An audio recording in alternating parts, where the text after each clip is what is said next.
Harrison came back to make the catch for it. Anderson has missed a field goal for the first time in 2 years. Can't do nothing but get your roll on. But now he Williams!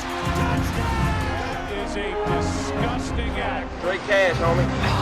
26-yard intercepted. I can't believe he missed it. The season can't end like that. It's a Minneapolis miracle. 71-yard touchdown. Bucky Justin Jefferson. What's up, yo? What's going on? How you doing? My name is Dre, and this is the Painted Line SKOL Edition.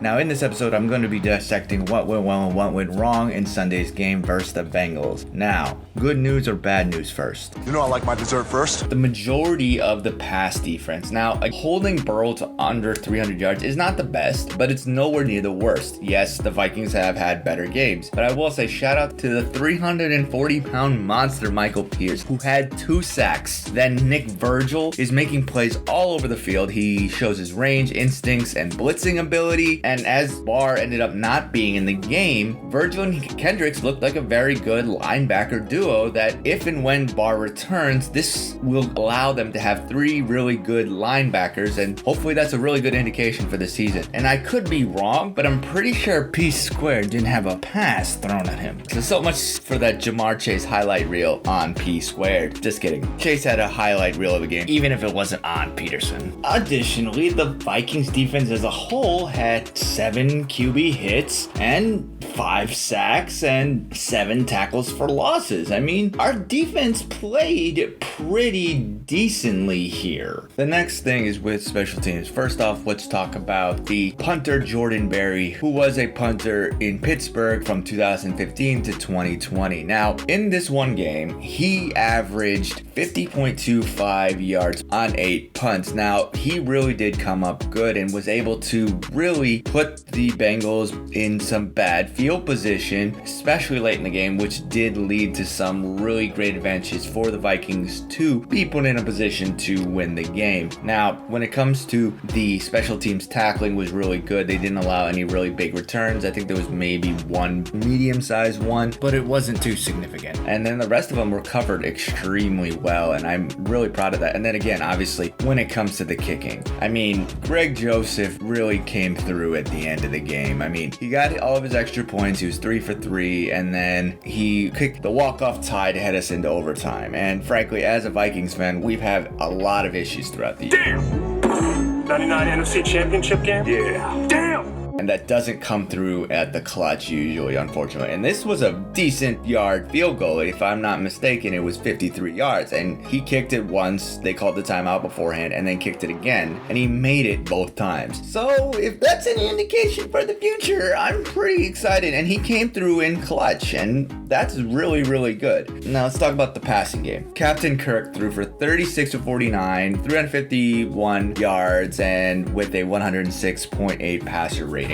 Now, honestly, a lot of those were dump downs, but hey, it got us to overtime, and with how bad the offensive line had played, imagine if the offensive line played well. Kirk actually would be able to get respect from fans. And honestly, I am not the biggest fan of Kirk, but respect is given when it's due. And he honestly made it possible for us to come back to a position to push for overtime. While it is not a win, the effort is there. He's not honestly playing as the top level quarterback, but he is putting up decent numbers. And really, I want to expect more from this, but because he has not always come through, it always is a positive thing, and you really always just try to demand more. I think that yes, he is getting paid too much, and I've been saying that honestly since the beginning, since they signed him and then they signed the extension that was unnecessary. At the time when he first signed it, yeah, he was arguably one of the top quarterbacks that was available, but still paid way too much. I don't think he should be getting paid as much as he should. That is 100% facts. But I can't say that he's being a terrible quarterback. I don't think he's paying his worth right now, and I'd be really, really upset if he moves forward after this. They either cut him and then take the L, or they keep him going until the end of the contract. I don't think he's going to get the money that he got paid originally ever again, but he is putting up decent numbers, and maybe Kirk could eventually become a transition quarterback, because frankly, I don't think that he could really push a starting position, but he does put up good numbers, and even in fantasy, that's what matters. Again, a lot of it may be garbage time. A lot of it may be just dump downs, but numbers are numbers as an individual, as a player. And even if it's not wins, it really does suck. But again, this is a team sport. But he did make it work with his top 3 receivers. Osborne has solidified himself pretty much as wide receiver 3. Thielen is fantastic once again, and Jefferson played pretty well too. Adam Thielen had 9 receptions for 92 yards with an average of 10.2, 2 touchdowns on 10 targets. And KJ Osborne had 7 for 76 and then 7 out of 9 passes for an average of 10.9. Justin Jefferson had 5 for 71 out of 9 targets, and like his rookie season, he should have had more than that, but he didn't get it, even though it was deserved.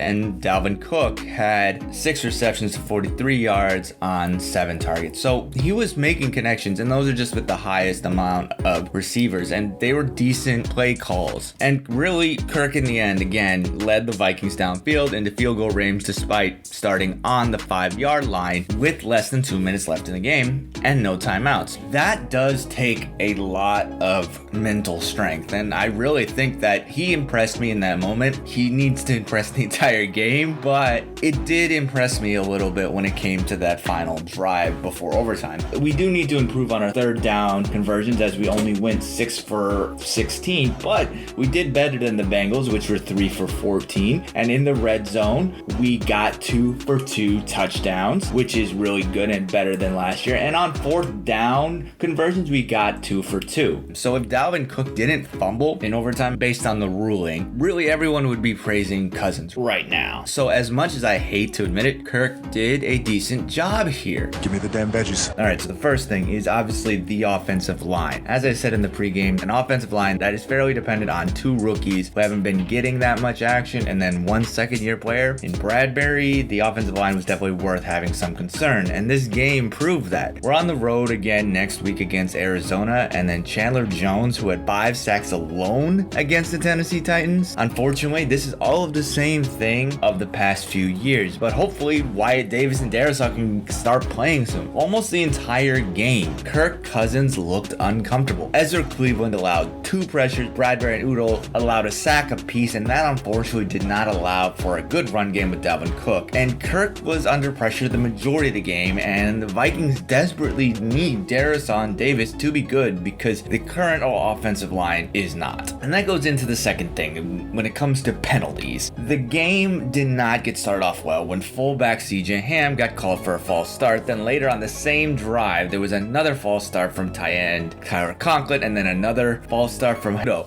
and then they punted. Now, including the 2 that were declined, they were 5 offensive holding calls, 2 of which went to Bradbury, 2 of which went to Rashad Hill, and the last went to Udo. There were also 5 offensive false starts by CJ Ham, Brian O'Neill, KJ Osborne, and Tyler Conklin. Now, it honestly can be hard to get anything going offensively when we get so many countless holding and false start penalties. The offense had a total of 116 penalty yards, and the offensive line was responsible for 70 of them. It's no surprise we couldn't get the things going. But let's also talk about the third thing here, and that is honestly the load of trash that was the refs. First off, there were 2 touchdowns that the Bengals quote-unquote scored that shouldn't have counted. If you go back and look at the tape, there's one of the touchdowns has the receiver have it for half a second, bobble it, have it for another half a second, and then drop it. Yet somehow that's a touchdown. And then that happened again similarly in another play. Now, if you go and then look at the Justin Jefferson touchdown, I don't know what the refs were looking at here, but this is frankly a obvious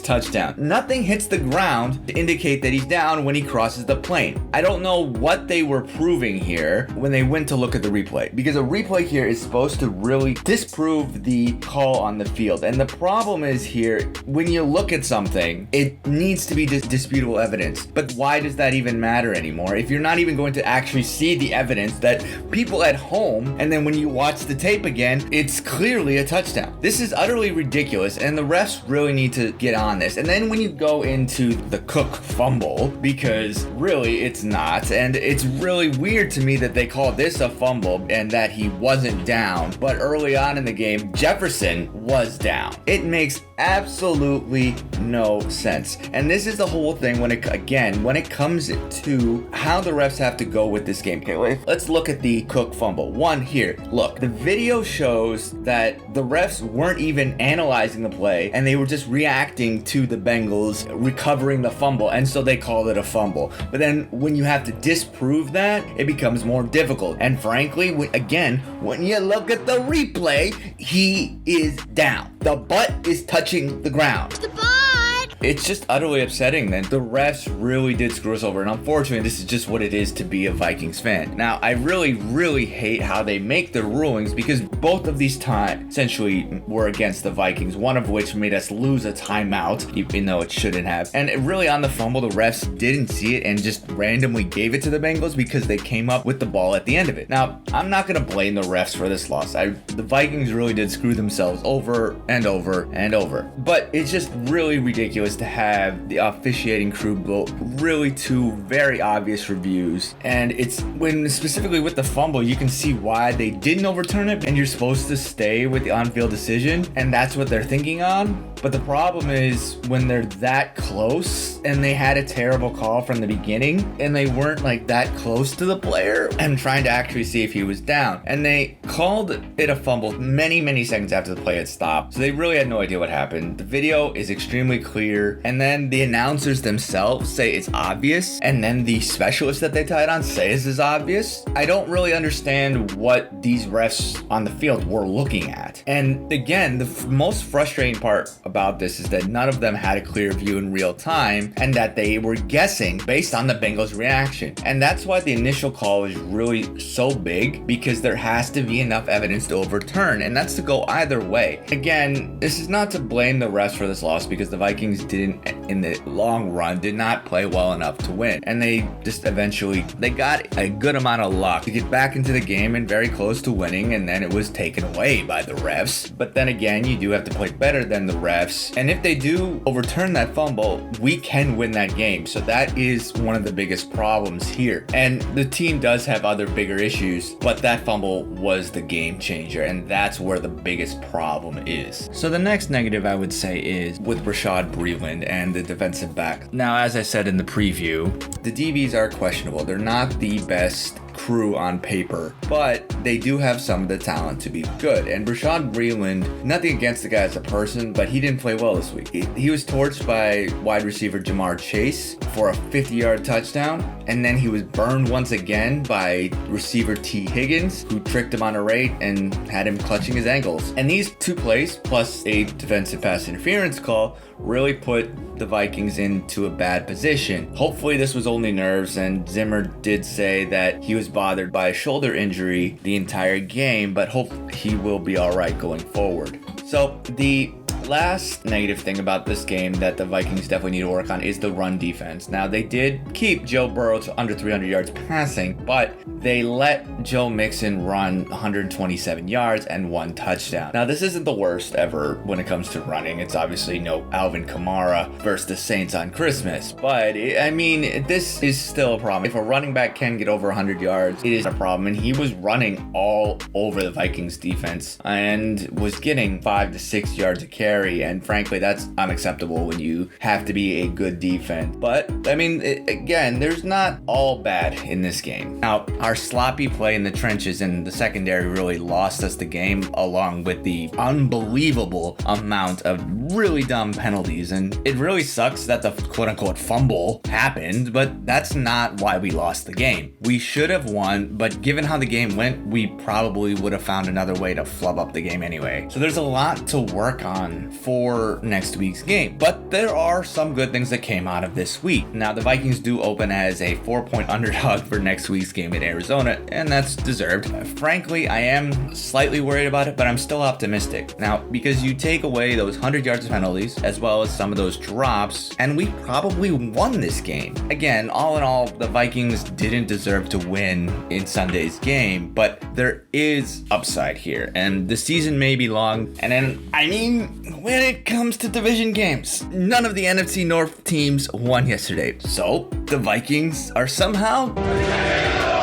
I'm not trying to say it's the best division, but hey, if you're the best of the worst, guess what that means? don't talk about playoffs. The loss may only be a significant thing when it comes to tiebreakers, as it was an out-of-conference game. So, still looking forward to the season, honestly. Come on, let's keep a little optimism. So check out the preview for the Week 2 game versus the Cardinals coming out later this week. Let us know in the comment section what your thoughts are on the game, and subscribe for more of the Painted Lines SKOL Edition. You can also follow me on Twitter at SKOL Edition. Also hit up Painted Lines at the Painted Lines on Twitter and on YouTube. And you can also hit us up and let us know what you think for more Vikings content. SKOL, let's go Vikings.